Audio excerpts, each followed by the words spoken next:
L'illustratrice qui m'a le plus choqué du TCG. Un jour, une illustratrice. Aujourd'hui, on parle de Akira Egawa. Véritable pilier dans l'illustration Pokémon, Egawa est pourtant une artiste apparue récemment dans l'histoire de la franchise. On retrouve ses premières cartes dans le bloc Soleil et Lune avec Flora Mantis et Riolu dans la série Harmonie des Esprits.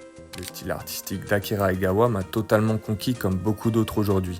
Ses illustrations deviennent la définition du dynamisme.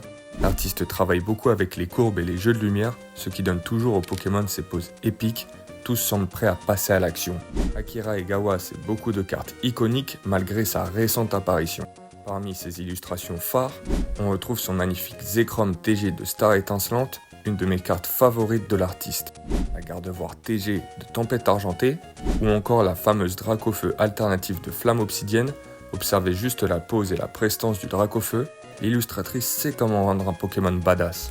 Egawa est aussi à l'origine du quatuor de la création avec Dialga, Palkia, Giratina et Arceus Vesta de Zénith Suprême, sans doute ses illustrations les plus connues à ce jour.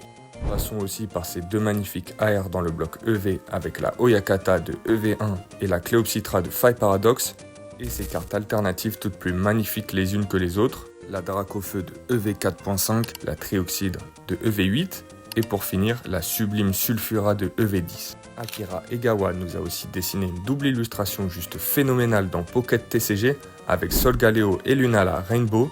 Je suis juste jaloux que ces cartes n'existent pas en vrai. L'art de Egawa force le respect. Autant de cartes iconiques en si peu de temps, c'est dingue et ça nous laisse rêver pour les prochaines illustrations à venir. Collectionner c'est bien, mais apprécier ces cartes c'est mieux. Salut mon pote!